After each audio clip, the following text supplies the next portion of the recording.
All right, let's talk about Julian and Kirsten Saunders. This is a couple that believes that uh, financial independence, retire early, will create more black millionaires. And I can't help but agree, right? So I haven't watched this video. Let's check this out. Hopefully, they'll give us some information and inspiration about how to retire early and get to truly living the lives that we dreamed of. All right, so y'all let me know what y'all think. All right, it's Ricky Rich of Black Primacy. Please don't forget to like, comment, subscribe, and turn on your notifications.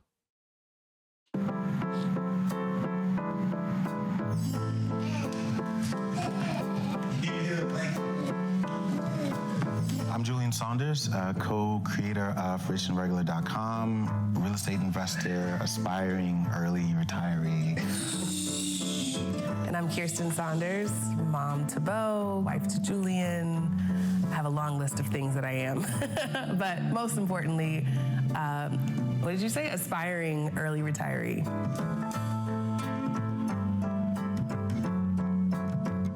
We're on the journey to financial independence, and so we've been on this path really since shortly after we met. I think our FI number was somewhere around 1.3 million, but the way we calculated it was we used the 25x rule as a baseline.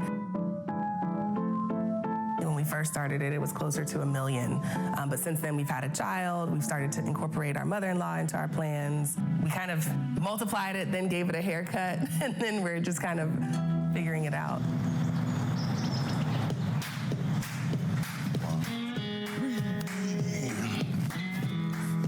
So our monthly expenses are about $5,000 between mortgage and daycare. Those are the big ones, like mortgage that we have now, even though part of that is offset by our rentals. Daycare is another big one.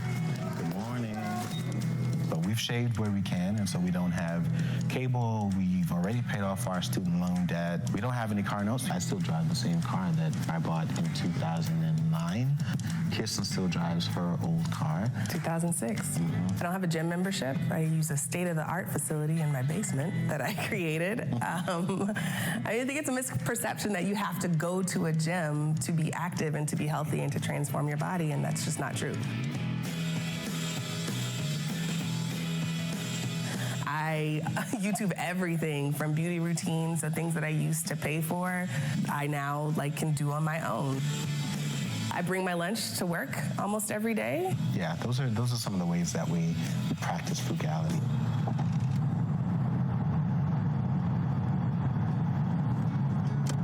So the idea of creating a blog and calling it Rich and Regular started on our honeymoon. We had just spent a life-changing 2 weeks in South Africa. For the first time, we didn't have to be so aware that we were black or so aware that we were black and well off. And it completely changed our lives because that is the norm there. We're not other there. And so we wanted to create a space to attract more people to a community where you're not the other. You're just rich and regular. You're just you're a regular person.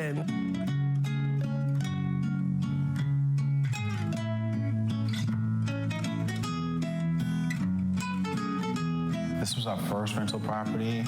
We bought this in 2014 for $62,000. It was priced at $62,900. We bought it for $62,000, and we just accepted an offer for $145,000. So we launched the blog in September 2017. The response at first was incredible, and I'd like to say that I was surprised by that, but again, we've been listening to our friends talk about the frustration that comes with being well paid but not feeling like you thought you would feel when you got there. I have the house, I have the job, I have the partner, I've got everything that I thought I wanted, but I still feel broke because, I spend so much money. And so we started, with telling our own stories and struggles about this thing, and then we used it as a vessel to introduce FIRE to a community where the message really hadn't quite penetrated. And so we're trying to act as a bridge to connect this movement to the African American community. It's been fun, buddy. Seriously, this is spent, to your point, right? So it took 2 years to save up the down payment. I remember buying books and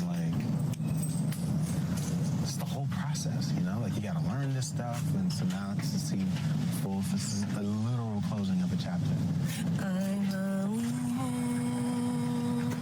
If you're gonna sing, then sing. You BSing. You don't know how to. You need to sing.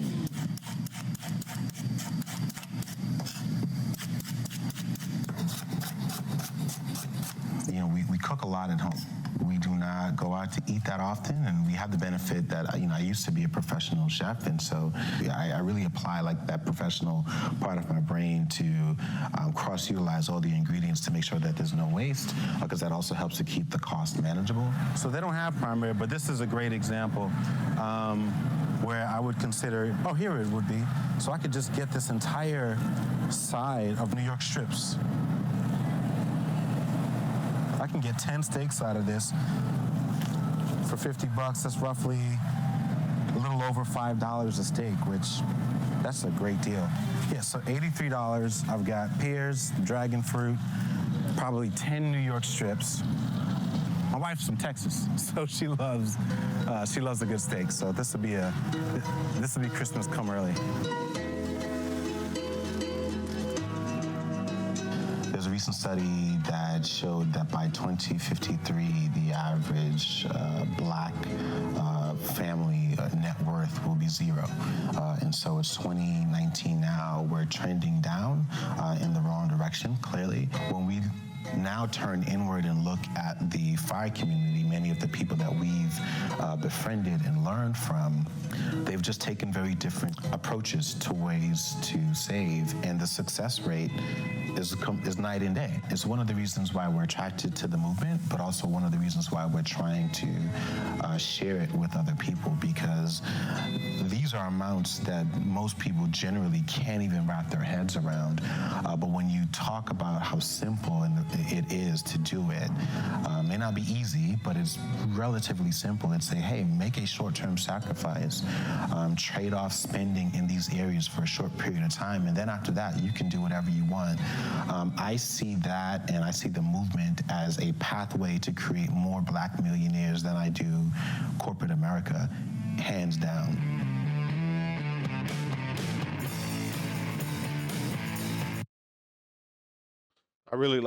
First of all, I really like their energy. I think that they are legitimate uh, legitimate people who legitimately want to see better things come out of the black community. So I really appreciate that. Um, that study that he mentioned there towards the end about African Americans having a negative net worth by the year 2053 is correct. I actually did a video on that probably around the same time of this video back in like 20. I think I did it in like 2020, 2021. Um, and yeah, it's real, and if we don't understand how to change our spending habits, um, then we're gonna realize that.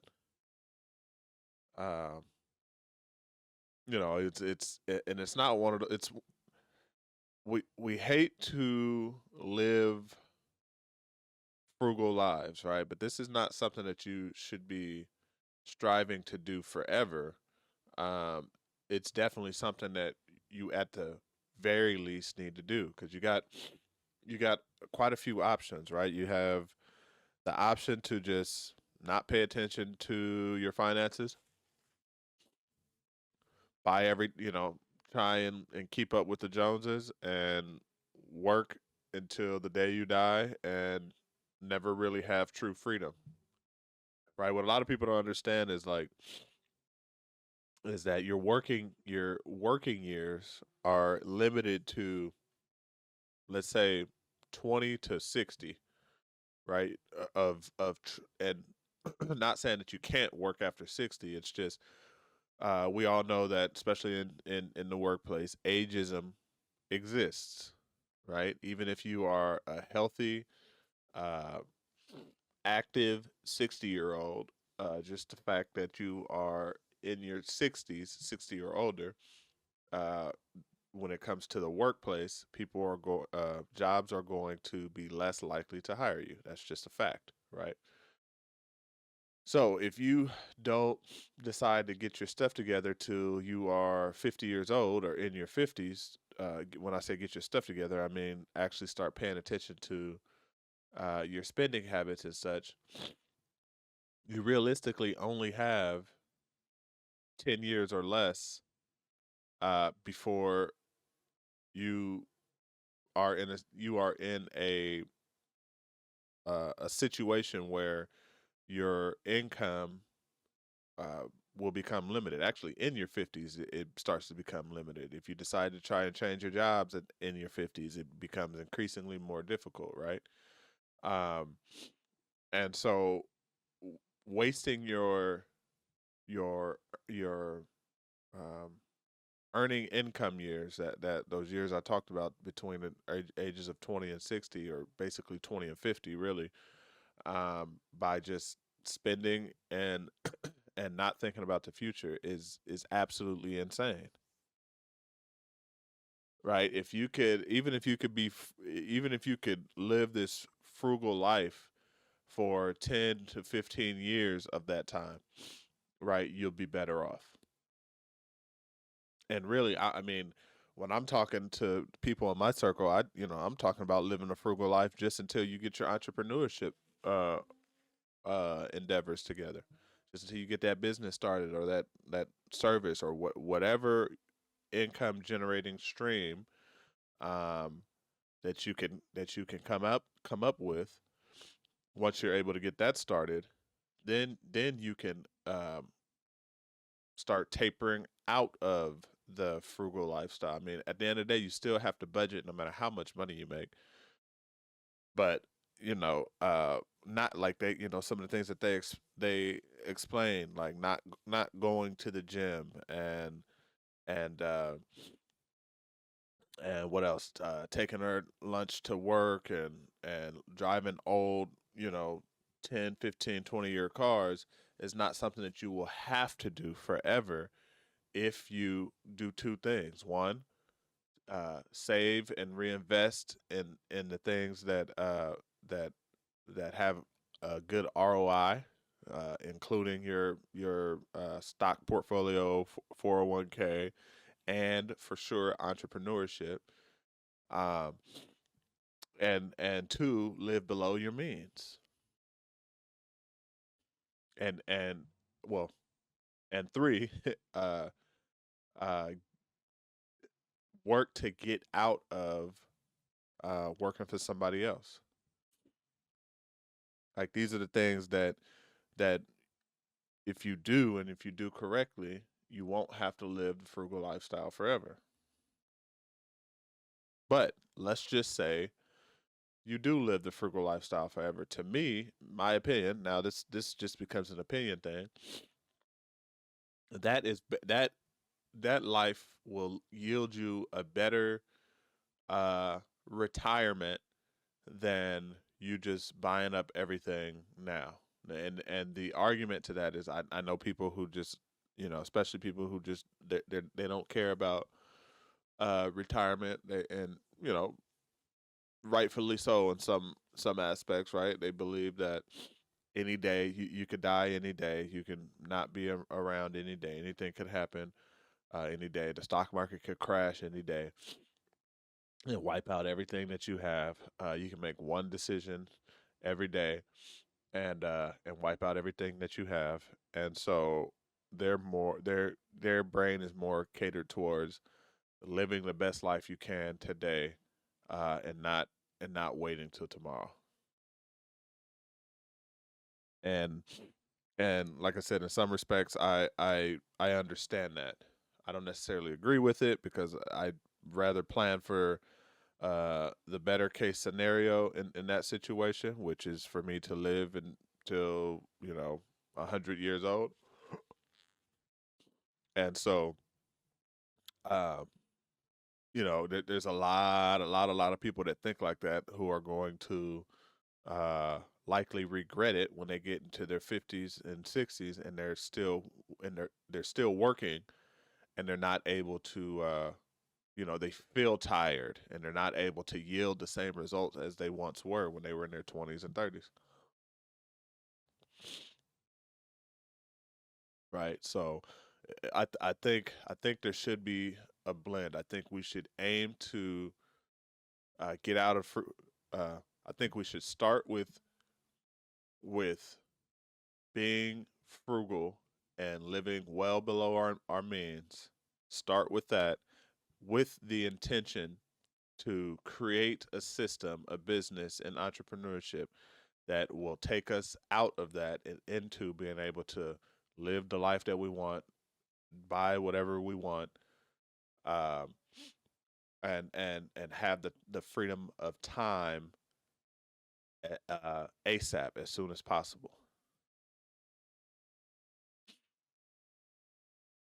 And that's really how it should be. But I really enjoyed this video. I hope you all did. Very informative. Very inspirational for sure. Um, not all superheroes wear capes.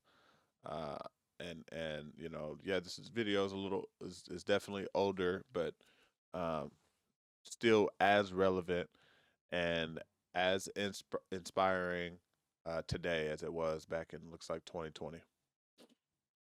But y'all let me know what y'all think. All right, it's Ricky Rich with Black Primacy. Please don't forget to like, comment, subscribe, and turn on your notifications.